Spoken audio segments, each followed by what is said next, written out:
Welcome back to Incremental, the continuous improvement podcast. This is our concepts edition for the week.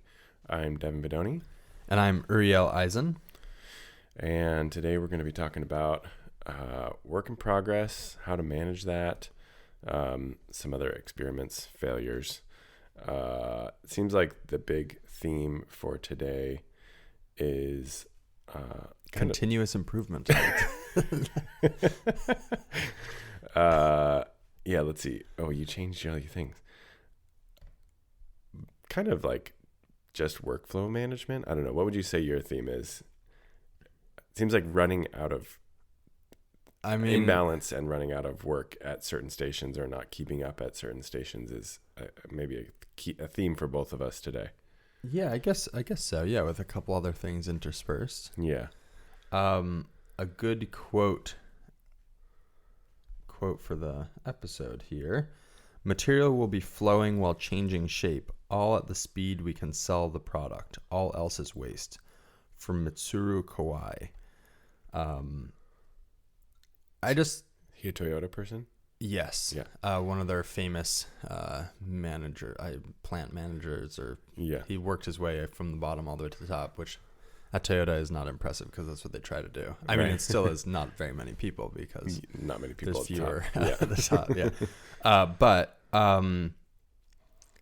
I think one of the themes for me this past week has been kind of trying to look at things through different lenses to start to see things that you don't normally see. And I think what I really like about this quote is that it's correct, but that it's so extreme, but also so simple. Mm-hmm. Like I know we've talked in the past about like reading about the Toyota production system. There's this feeling of like not being able to put your finger on exactly what is like if you boiled it all down, what are the things? And it's sort of like a lot of stuff.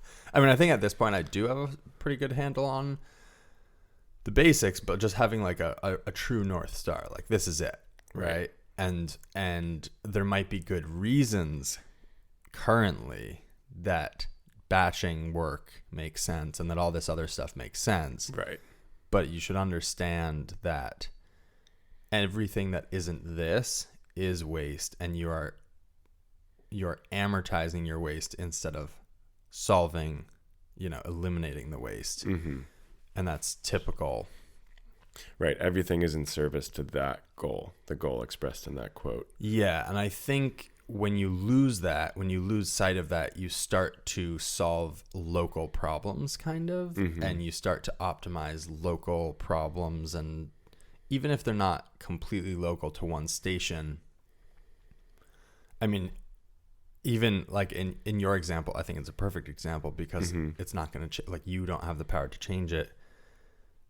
The way you run your shop is fundamentally wasteful, but it's also because your customers, mm-hmm. that's how they order stuff. Right. Right.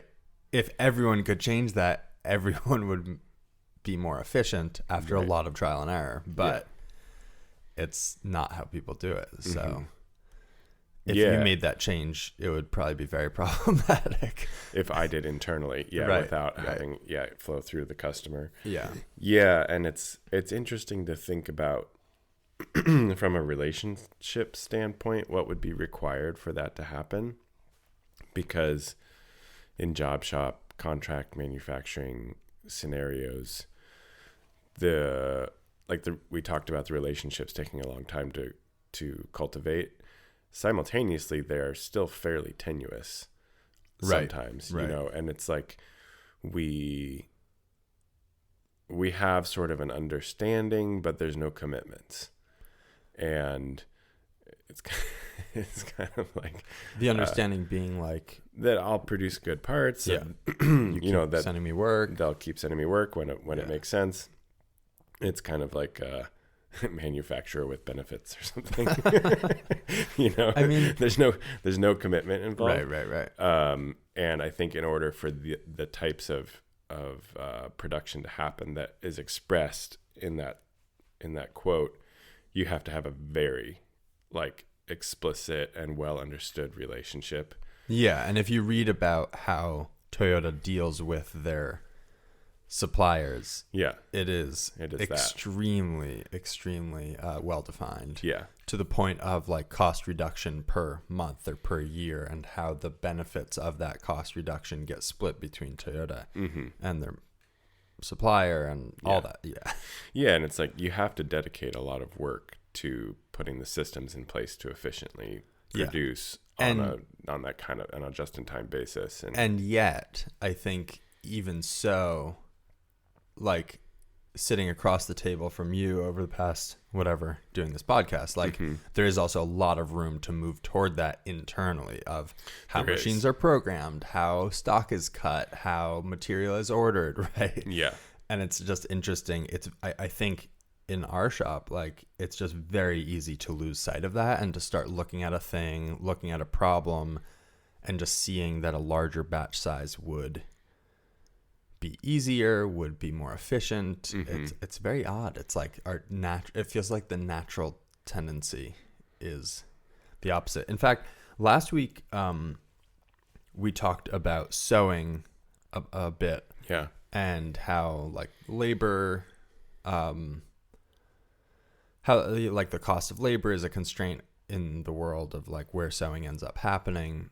And you had kind of asked why no one had built sewing machine fixturing, so you could sort of do like a pallet change sewing machine.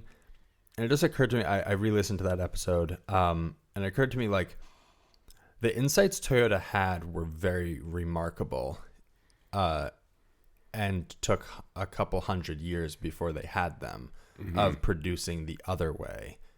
Of like mass manufacturing and growing your batch sizes and speeding up machines and all that stuff. So I do think there's probably a lot of stuff that's still out there that is unexamined. Yeah. And I think that's part of it. And there was like, what was it? I was reading that essay at the end of The Goal by Goldratt. Oh yeah.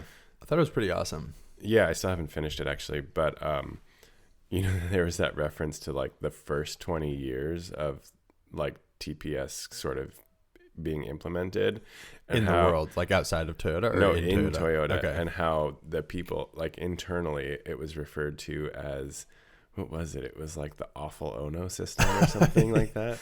Yeah. Because it was, painful and I think inefficient for a while. And he was just like steadfast in this like ideology and this goal, and like pushed through in ways that I think most companies just would not. Yeah. In fact, like I'm pretty sure it's in the Toyota production system written by Ono that he thanks his superiors for having I forget what words he used, like the courage to not fire him or something like that. Because a lot of people complain to them about him. Yeah. Yeah. So I think it's sort of funny. It's like an uphill. I mean, whenever you explain this to people or in reading the books, I think what got me so intrigued so quickly was that it just felt like everything I was reading was telling me that everything I was doing was wrong. I was like, how is that possible? Right? Like bigger batches, basically bigger batches, but like, how could it be more efficient to do single piece flow? Like that just seemed inconceivable. Yeah. And so, I think it's hard to explain to people. Yeah. And hard to put into place. That was another thing in that essay too, was he was sort of saying like, TPS specifically is like designed around Toyota's production, understandably. And he was like, and I think this is expressed in many ways in different places, but he was like, don't try and do it all. Some of the things might not apply. Right. Like find the stuff that really applies to your system and apply it. Which we've talked about before, like don't cookie cutter. Don't try and take every aspect of what they're doing and apply it in your system. Yeah. Because some of it's probably not applicable. Yeah. And I think, particularly Goldratt, like he's very different in saying that spending any effort on improvement off of that's not on your bottleneck is not worth the time of day. Essentially, I think I would guess that that's sort of a shorter term look at things than right? Like, I'm sure after you deal with your bigger bottlenecks and stuff, he wouldn't say, well, now stop improving. Yeah. I think it's just that when people do introduce lean, they really struggle because it's kind of aimless, and you're not going to see direct impact on your like P&L or anything like that because you haven't touched your bottleneck. And so all your issues fundamentally are remaining until you go touch your bottleneck. So on that like topic of it being easy to go the wrong way. So we ran out of orange cams again. How often does that happen? A few months ago, it would happen probably every week or two. Okay. Now it hasn't happened for 3 months, and then it just happened again. And so the first fix was adding more Kanban, right? Yeah, so we had one trigger for 32. And now we have 2 triggers for 16, and we ran out. And the team kind of looked at that and said, okay, pretty sure we should have 2 Kanbans of 32 in there, basically doubling our inventory, right? And it was very interesting because I think that, I mean, that probably will solve the problem. But actually what's happening is that everything we painted that is in inventory ahead of those orange cams was poorly allocated labor and poorly allocated bandwidth in the paint department. At your current scale. Well, yeah, at the rate, I mean, to go back to that quote, at the rate things are selling, we overproduced those other colors, and that displaced our ability to produce orange. And so actually another solution, which is moving in the right direction instead of the wrong direction, is cutting the other Kanbans in half, so that they take up less capacity when they're triggered and are closer to being in line with the pace of sales. And the funny thing is, I'm pretty sure our temporary fix is going to be to double the quantity of the Kanbans for orange, because right now I am the one doing paint still. And it is a lot more efficient still, which is us amortizing our waste instead of solving it. And I hope to solve it, but I haven't yet. And so given that cash flow on that inventory is not an issue, and just given like sort of the realities of where we're at right now, I think we're going to increase our inventory on that item. But it's very interesting to just think about the fact that it is due to overproduction that we have this problem to begin with. It is because we're making too much of the other things. I think I do think it's important to not that like to bring in the scale thing, because in theory you should reduce everything to a quantity of 1, right? Production quantity of 1. However, like if you had more flow and more labor, your current quantities would probably be appropriate. Right. So you've sized your batches to a scale that's maybe too large for your current flow, but may not be inappropriate for your flow 6 months down the line. Possibly. I mean, it's still wasteful. And so like the goal is, and this is like legitimately our internal goal, is to move to a point where orders actually trigger machining. I guess what I'm saying is it's not fundamentally wasteful, because if those quantities matched your daily demand more closely. Sort of. If it was truly just in time, you would still want to have 2 orange cams come out of the oven, followed by 1 green body, 1 black body, 1, you know. No, I understand. Like the flow in, I understand the theory. Yeah. But in terms of like practical application. No, I think even practically, like we've talked about it, the batch delay of paint, if you were literally assembling parts as they came out of the end of a tube oven, you would need to put them into the tube oven in the order that you're going to assemble orders. Which is probably a long way off. So I mean, it's interesting, I thought, and worth sharing, because we are moving in the wrong direction. It is not again, not applying that cookie cutter solution, Right. it would mess us up in other ways. It is not like the cash we have tied up in that inventory. Yes, there's a risk of a defect that doesn't get tested. Like there's all the bad things. Mm-hmm. But like at the moment, we are making the decision to increase the inventory on that station. Right. And to be clear, it's from 32 to 64, right? Yeah. Pieces of tiny little pieces of aluminum. Like it's not major, but I think it's good to be just kind of pointing out that you have to like, you can't be, like we've talked about, so focused on the theory to the exclusion of actually running the business on the day to day. yeah. And especially in like a small strapped, like labor strapped yeah. scenario where you're like, okay, wait, that is what we should do right now. We still have to sell stuff every day. We're going to do this to get through and right now we're working on some like really good improvement projects, and it's like, do we want to pull ourselves off of that and do more paint changeovers? Right. No. Yeah. Like we know we don't have a good paint system. We want to automate it. Yeah. We're working on that. We're not going to pull labor off of that to Right. Which kind of points towards more like gold rat theory of constraints methodology, which is kind of like, don't fix that problem if it's not actually what's slowing you down. Yeah, totally. Yeah. Interesting. We both have WIP boards on here. Yeah. So you mentioned some big improvement projects. I think this last week I realized that I kind of like put too many things in play. Yeah. And it's been paralyzing a little bit. To the team or? No, to myself. Oh yeah. And mostly kind of these larger scale things. So it's like I have this paperless parts integration happening, which was kind of nothing for a minute. It was just like give them some data, let them start building out this thing, and now it's like twice weekly meetings and like homework with them. That must be kind of fascinating. It's pretty fun. I mean, it is fun. Like if I didn't have to also run the business, I'd be like, right, let's just do this. This is really cool. As well as like post-processor edits that need to be tested and stuff, and then also building out this new Airtable base.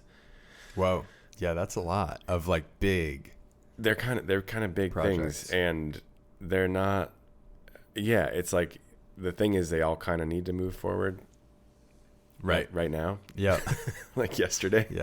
Yeah. But it's been really challenging. So I think there's not a lot I can do about it with this round of tasks because they're all in process. And I think, well, I mean, I guess the reality is some of them are just stalling. And so like the WIP board organizes itself sort of, but it's a bummer. Right. Because it doesn't feel good. And sometimes other people are left hanging.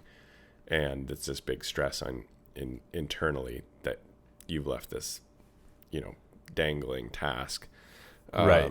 I mean, I thought you put it well. I don't remember when, but on this podcast of like organizing by sort of stress or external factors. And I think, realizing, you're saying like you're dropping a few things and that doesn't feel good. It's like, that's sort of just like the reality hitting your plans or something. Right. Yeah. Instead of it being like, we know this. Yeah.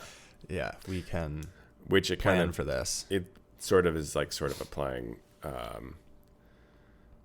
little bit of like overproduction mentality to your own kind of internal tasks. It's like instead of trying to make too many things and then hitting a constraint, like suppress your attempt to do too many things so that they can move smoothly without hitting the constraint.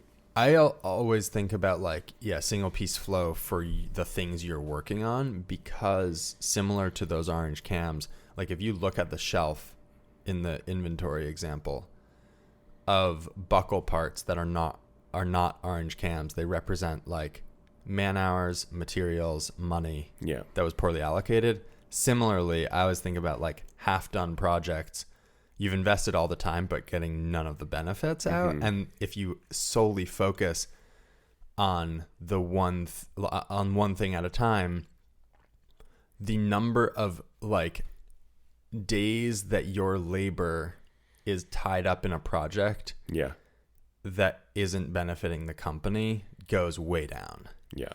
right? Like if you have one project instead of 3, you are tripling the speed at which you'll start getting benefit from hours. Yeah. That said, it's so hard. So one of the things I read that made me put this on here, in Designing the Future, they were talking about how organizations are constantly adding projects to their, team, basically. It's like, oh, let's work on this initiative. Oh, this is interesting. Let's do this. Yeah. Without things leaving the system at the same pace. Mm-hmm. And so no one's tracking completion. They're just like adding things to the top.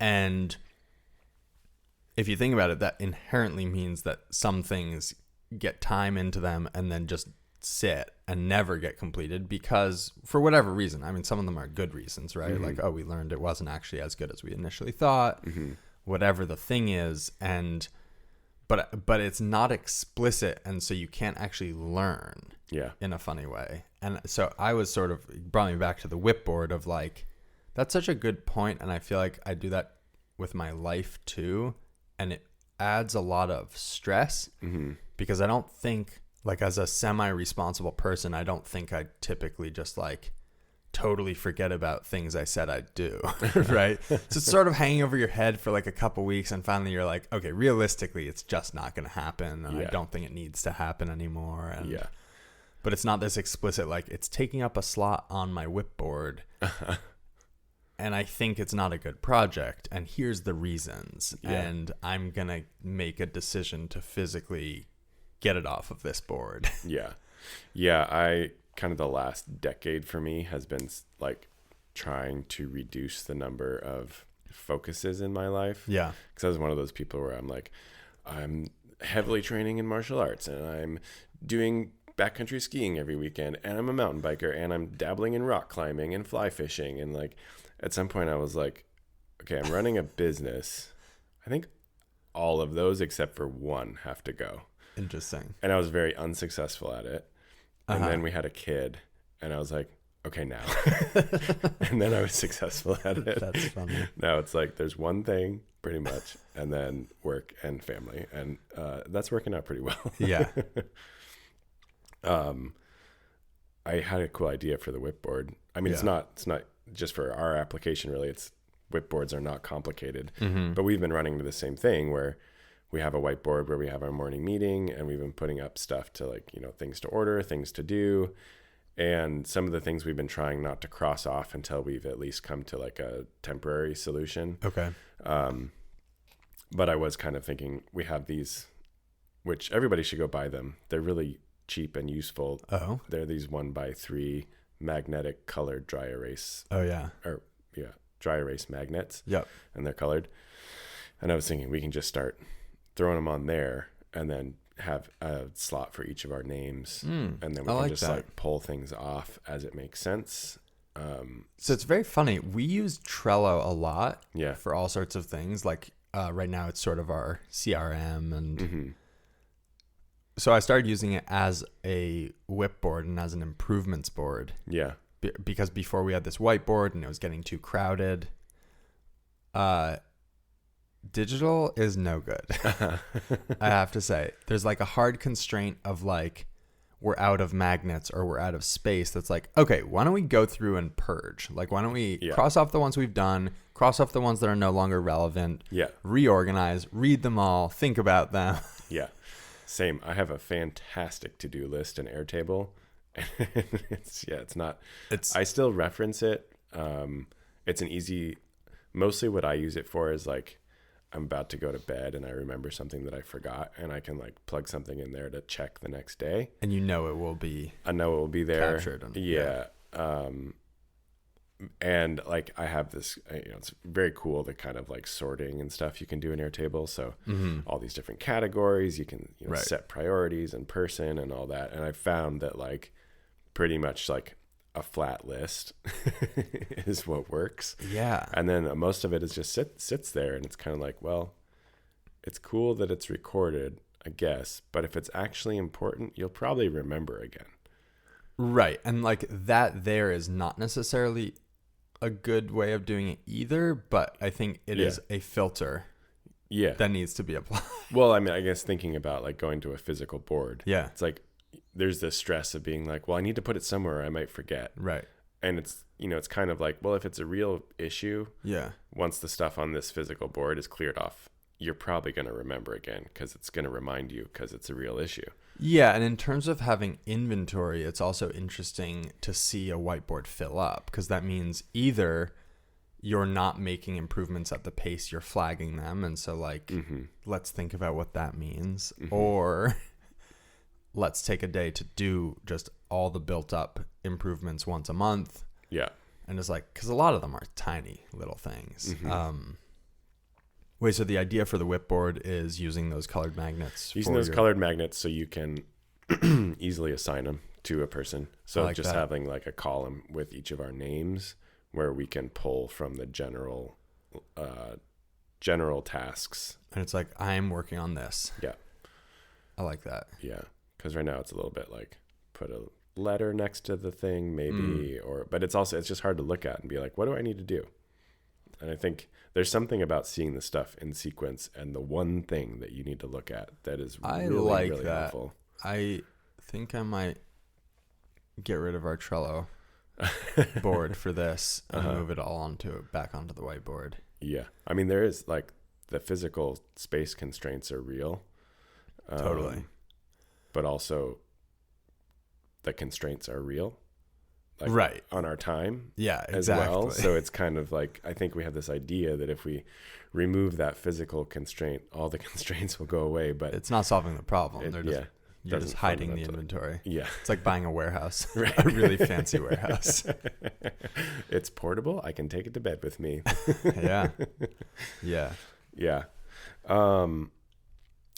Speaking of improvement projects, so I have been, well, there's a bunch of things, and I spoke about this a while ago, this frustration of having all these things in CAM that I then have to like interpret and type out for setups. Yep.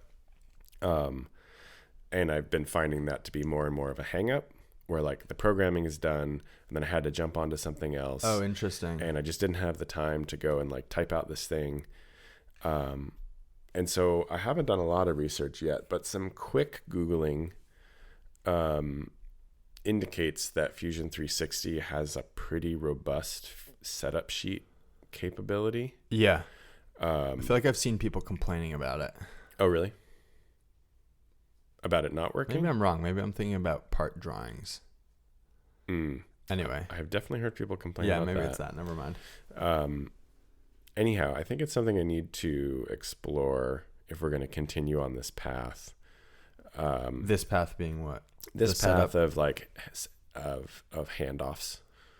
And you say that because well, there's an alternate path of hiring somebody who is capable of taking it from programming through setup. Gotcha. And then simply documenting what they've done. Yeah. After the fact, or like photographs and like very simple documentation.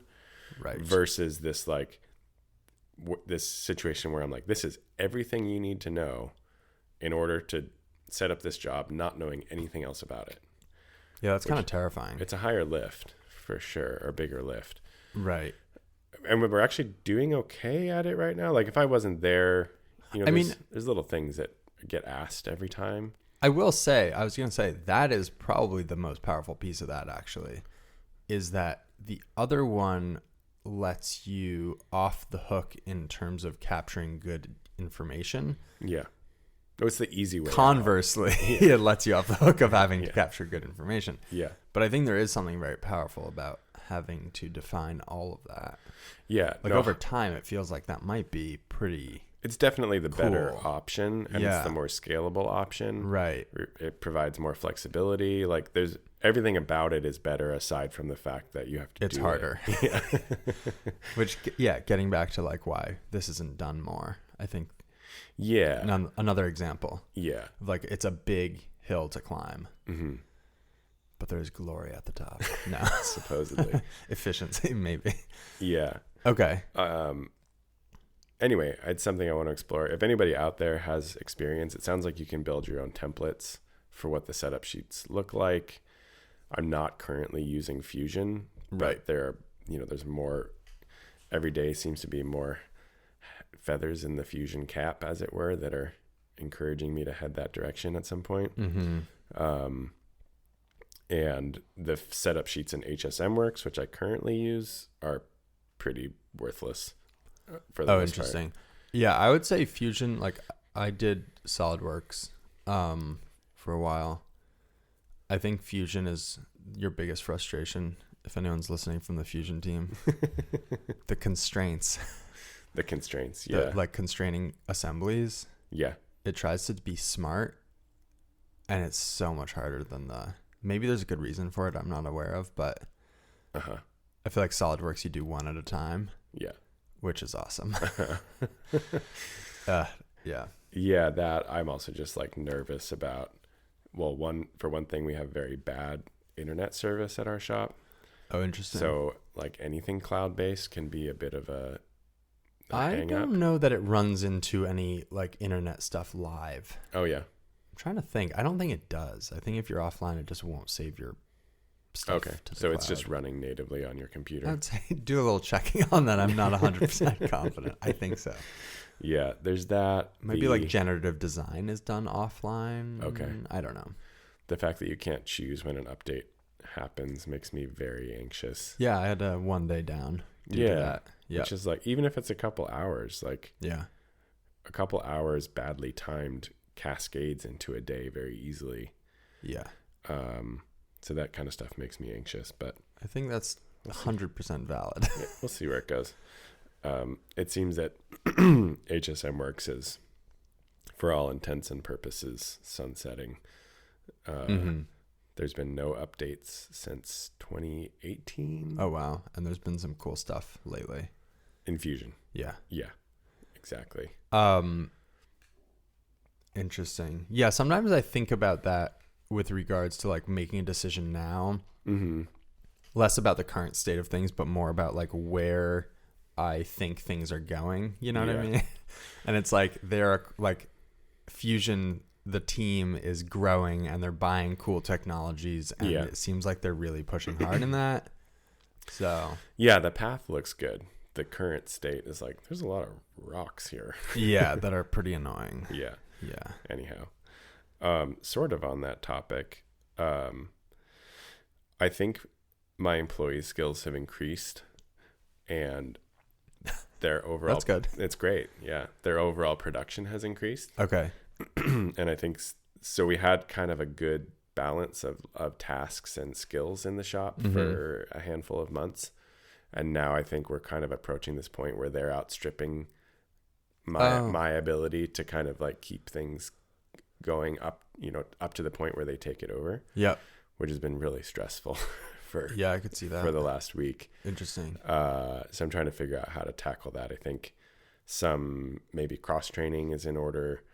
I had this theory with this job board that I would have 3 days programmed buffer for every work center. And that is jobs that have been programmed but are not on a machine yet. Yeah, that are ready to go, that can just be pulled from. And it's just been absolutely impossible for me to fill that buffer. So you're just in time. Not quite in time. Not quite in time. Damn. Just in delayed. Okay. Yeah. And so it's an interesting thing. I've just been thinking a lot about as businesses increase in pace and scale and skills increase, I think we had this idea that we're going to hire for a position, and it's so tough. The positions change, and as their skill sets, the other thing is, so as their skills change, the amount of time that each task takes changes. And so sort of the mix that an individual can take on changes. Right. And then the contributing factor is that as they become quicker, the overall pace of the business increases, and some of those jobs become bigger because there's now more product going through them, and some jobs don't. And so that further complicates the mix. All of a sudden we're shipping a lot more stuff. Okay. shipping's a bigger job. So the person who was formerly doing a little bit of shipping and a bunch of other stuff is now doing a lot of shipping, and they can't do the other stuff. Right. And it's this thing where like, okay, how do we prioritize? Like, yeah, the stuff needs to ship, but also the stuff needs to get made. Right. Do we just need more people? Do we resort our current labor pool? It's been interesting. Do we eliminate 50% of human labor out of each task? That would be cool. Not easily done right now. But it's just something I've been thinking about a lot the last couple of weeks is this. It's not just like you train for a position and then that position is static and they do the thing. It's like, especially at this phase of a business where everything is increasing in speed and quantity. And I think not only that, also like we've talked about the unit of hiring one person is a huge percentage for both of us right now in terms of available labor on the team. Yeah. And so that further complicates it because it's not like we're thresholding, like we're not hitting some threshold where it's like, oh, we have an extra 40 hours of work a week for someone to do who still needs to be trained, who's still like, yeah, it's really hard. It's very challenging. Interesting. Yeah, that's a good way of, I don't know. I hadn't thought of the shifting skills and pace and. Yeah. And I think maybe there's a lot to it. Yeah, there's a lot to it. I think at our shop, it's what's the term? Like the fact that our work has a high mix also just kind of like makes it seem worse at times. Like this last couple weeks, there's been a bunch of like someone's busy for a good portion of a day, like palletizing stuff to go to the anodizer. Okay. Which like that's not always going to be a thing. Right. But right now it's a thing, and that stuff has to go and it has to be packed carefully, and that's a big job. So I have a question. Hearing you talk about that, would it be feasible or help to have a machining operator? Basically, I think what's happening, correct me if I'm wrong, but you're processing stuff and then there's a step in the process, which is packing it to leave the shop. I remember, I forget which shop it was, they talk about going from bar to box at each station. Would it help to get stuff packed for final shipment as the parts come out, whether that's off of the machine or out of the tumbler? Maybe. Because I'm just imagining like that would sort of break up the batch. And so you wouldn't have someone who's tied up for the first half of a day just packing.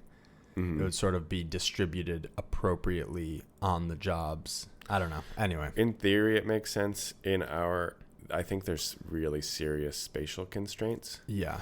In that you sort of have to have a bunch of packages well, not necessarily. I guess you could, it depends on what you define as packaging. But like if you were trying to like go into the box as parts were done, you have to have a bunch of boxes staged for all the different jobs that are in process. Yeah. And if you're talking about large, like palletized things, that's a lot of space. Yeah. But it is a good thing to think about, and maybe, something we should consider more.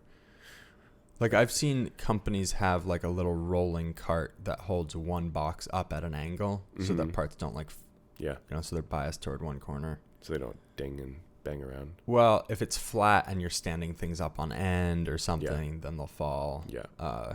Anyway, I just wonder if you had, because theoretically only one part is running on each machine at any given time. Ish. Okay. Anyway, just a thought, because I think that would solve a few issues. It would decrease space that's taken up by stuff in process, right? Because right now you're still storing it next to the machine. It's just not in a box.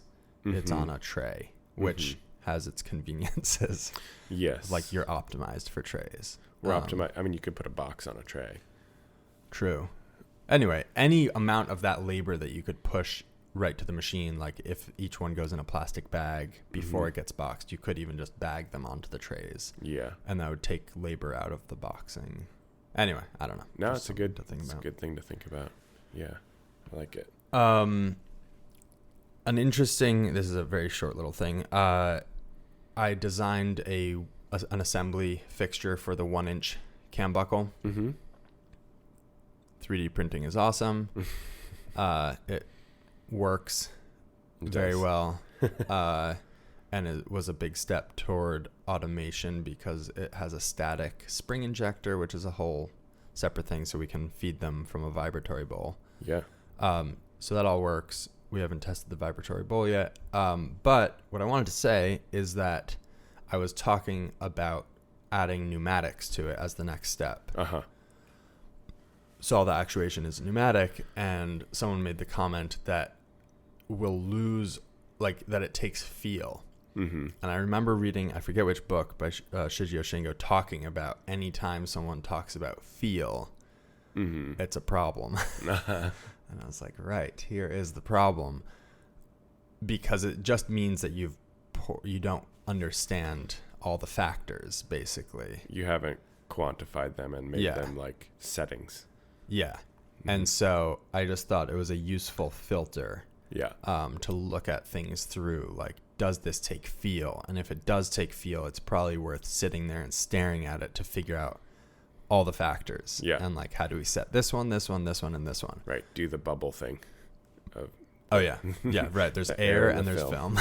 Yeah. That forms a soap bubble. What are you feeling here? Yeah. Anyway, so that was that. Interesting. We had an issue. So I read in, I'm again forgetting which book, something about the difficulties of having the voice of the customer persist through the production process. Mm-hmm. And when I heard that, I was like, that's a real problem in my shop, because it used to basically, if I talked to the customers, and if they said, can you do this, this, and this? And I'd be like, yeah, sure. Just throw a note at checkout, add a note, and we'll take care of it. Mm-hmm. I'm not the one dealing with those notes anymore. So the person doing it can't reference the conversation. So if I see a note that's poorly worded, I just talk to the person. Like, I know what they want. Yeah. And so it's like, hey, that thing we talked about. Yeah. Can you do it? Right on. Thanks for the conversation. You're like, Yeah. So, and I'd know to look out for a note, like all those things, right? So, like, part of our SOP is to look for notes when we're printing off the order slips. Yeah. And sort of make sure we understand them. Anyway, we shipped, like, worst case scenario. I mean, it wasn't a big deal, but someone ordered a thing. They reached out. They're like, hey, can you do this? I said yes. Then they placed an order, added a note. Then they reached out again being like, hey, I placed the order. I just want to make sure, like, this is what I want. I was like, do not even worry about that. Then we shipped them the wrong thing. And then they emailed me again saying, like, hey, we talked about this. Curious what happened. Yeah. So it was, like, kind of embarrassing, but also, like, I don't think it's unique. No. And it's very interesting just to really think about the voice of the customer. When I read that, I didn't, like, I think before I grew the team where it pulled me off of, like, the fact that it was one person, similar to what you were talking about with, like, the programmer being the person doing the setup, it allows you, it is very easy. Yeah. Which makes it very convenient, which makes it very nice. But it's also sort of, like, lets it stay in a very poorly defined state with no SOPs. Something I learned yesterday, forgetting which book it was, but I think it was Designing the Future.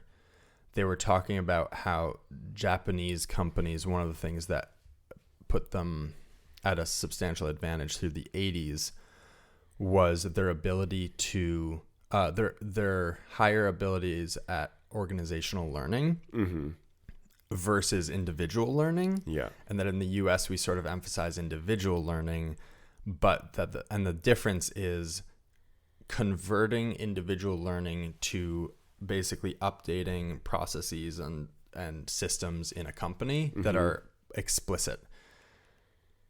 And then how good is your system at constantly referencing those and also constantly updating those? Yeah. And that's a big project. And I think, like you're talking about with those setups, like this idea of the voice of the customer the easy thing would be like, okay, it broke when we separated those two aspects, so let's never separate them again. Right. Rather than, okay, it broke again. What's the next step? Right. What's the next step? How are we making sure this never happens again? Okay, and a new problem and this new thing. Yeah. And there's a huge upside there that is on the other side of a lot of work and frustration. Yeah, that's a big, that specific issue is a big part of why I'm shifting to the paperless parts platform. Okay. For one thing, it's just like a quick way to separate a lot of the quoting and customer communication from being something that is, well, I mean, fundamentally just like in my inbox, it's somewhere else. Okay. And then also just trying to systematize a lot of that. And a big goal for me in that process is getting it. They don't really have a system yet, like a filter, but I want it to be where basically an order can't be placed unless all the critical information is there. And yeah, that's really nice. Yeah. So they don't have that. There's no like hard threshold where I can be like, unless there's an attachment here, you cannot click the order button. Yeah, I can't filter it to that level because there's a lot of different ways that orders can be placed. Anyway, don't need to get into the nitty gritty, but I was kind of reviewing the like terms and conditions language and stuff. And I don't know if it's, effective or will be even read, but I did put a thing in that's like, customers responsible for providing all documentation and including this, and this, and this. Lack of, providing that will cause delays and extend your lead time and stuff like that. That could make a difference. Do you mean legally or for the experience of the customer? Experience of the customer. Okay. Yeah. It's not in the legal terms and conditions. It's just in the like customer facing notes. Gotcha.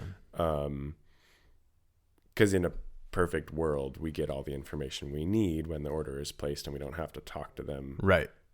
Not that we don't want to talk to them, but we don't have to talk to them again until we say your stuff's ready. It's in the mail, basically. And anytime an order is placed without all that information, there's delays all through the process, as well as distractions and added work and and more like much higher potential for defects.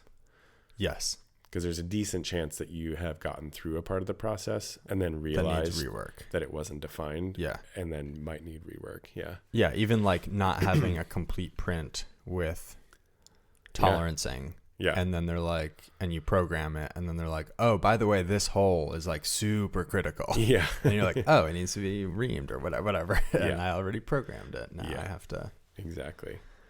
So that's it. Interesting. Yeah, figuring out. I'm surprised they don't have a way. Like, I feel like Google Forms figured this out quite a while ago. Of like, this question is required. This field is required before you can click submit. But I mean, I know they're building a lot of things. But that's an interesting. Have you given them that feedback? Yeah, it was kind of a big point in the when I was going through the sales process of like, this is something I want, and they were kind of like, well, we can do this, which is part of it. We can do this, which is, sort of that, but we can't at the end of the day. Like, basically, I think what we're going to do is we're going to put most of the options, like a lot of the issues happen around, plating and post-processing stuff and those details like colors and types of anodizing and whatnot.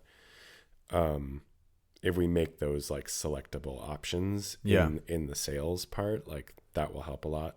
I see. Yeah, drop down. Yeah, versus having it just be like something that they define on their purchase order. That makes sense.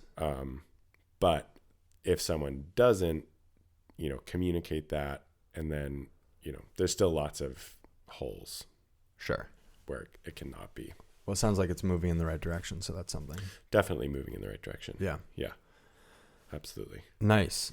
I have two things here. One, this keeps striking me, and I think it's something that is hard to notice, but once you see it, you cannot unsee it, is that capacity for production that exceeds the rate of use is excess capacity. Right? And similarly, like inventory that basically that you have to walk by all of these things every time you walk around your store, or your shop, every time you walk around a store, every time you walk through a kitchen. The whole thing is bloated by having excess capacity and inventory. And it's massive.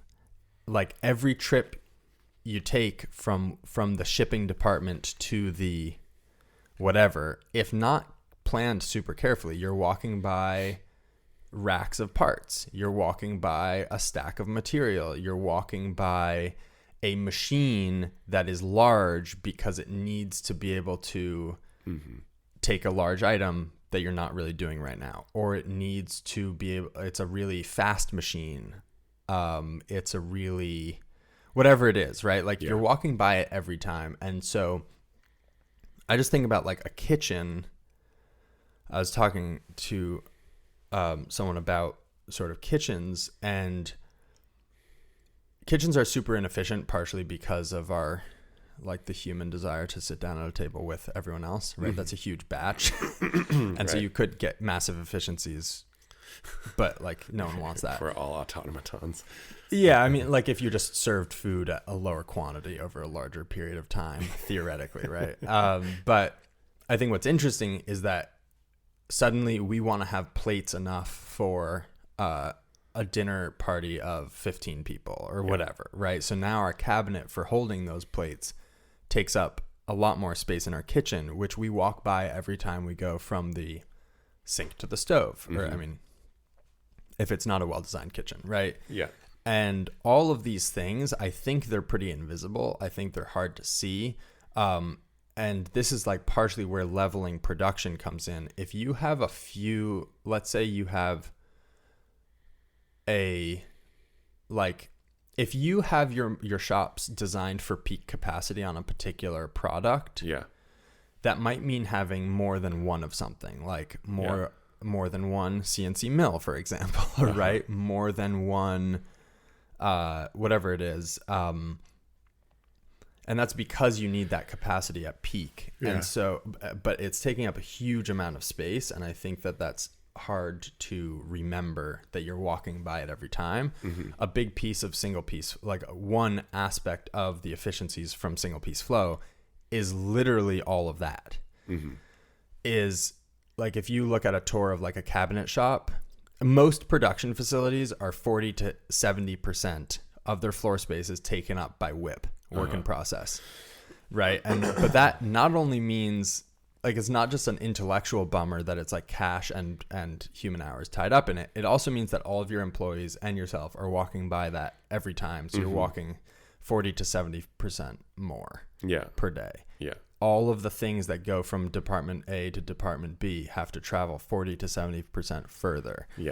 Every time you're packing an order, if you're packing, like I see a lot of these people who do e-commerce, it's like it's shipping day and they'll lay out all their orders on a massive table, and then they're like walking around the table distributing, doing batch work, right? Distributing their items to all these things. You're walking by all of those orders that are only partially completed. And so it increases your travel times hugely.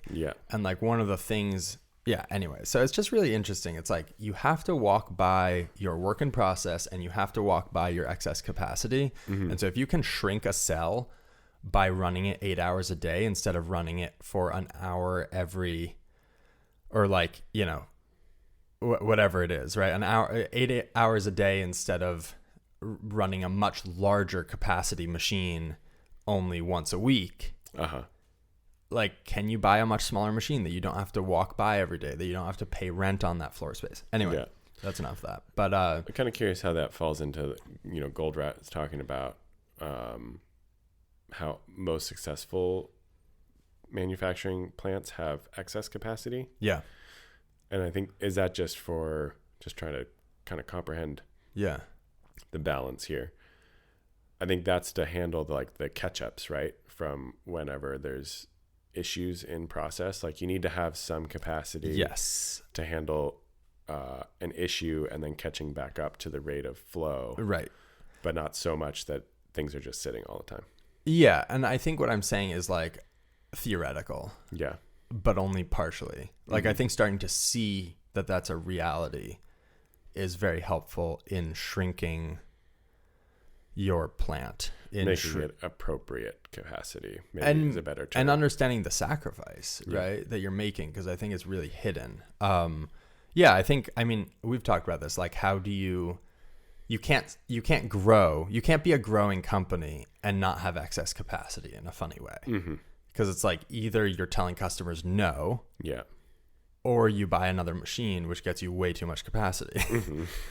I don't know. Like, it's a funny, I don't know. Yeah. You have to be able to, you have to have capacity to take on the additional work. But I will say also that Goldratt talks about the 40 to 70% WIP, right? He's not a big fan of work in process. Right. So like that's an easy one to eliminate. Yeah. I mean, it's not easy to eliminate, but it's Right. A worthy goal. Yeah. Absolutely. The other thing I've been thinking about is robots, and how I'm wondering, this is just a question mostly, as people automate a process, like if you want a robot to do a process, you need to very clearly define the process. You need to constrain the product that it's going to be picking up, right? Unless you're using computer vision. But a lot of people are going to rack it so that it comes out of the end of the rack in the right place, in the right orientation. You're going to have sensors there so that if something is out of whatever, it's going to turn on it's going to tell the robot like, hey, stop working, right? Like all these things are really carefully thought about and really carefully built. And you build a cell for that robot where it can reach everything. When a human is doing a job, we don't do any of those things, basically. And I just wonder if companies are automating processes, including myself, because there's sort of a need for higher throughput, higher efficiency. Like it's like, let's automate this. But there's never been a step of like, first, let's make this a really well-defined system for a person to operate. And I just like, I don't know, like bike maintenance is sort of a good example. I feel like I've talked to people, like a few people who are sort of like, yeah, my bike's kind of worn out. It doesn't shift well. Like it makes squeaking noises. I think I just want to get a new bike. And it's like, well, if you just like replace the cables and did all the things that are on a new bike, it would be a new bike.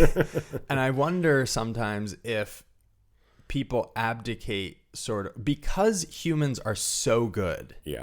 We have eyeballs, we have crazy brains. Like, we're so good that you can be pretty lazy when you assign a person a task. It's like, hey, do this. It's poorly defined. The stuff is all over the warehouse. Depending on the day, go find it. Like, I just think humans are like amazing employees. Like employees are amazing.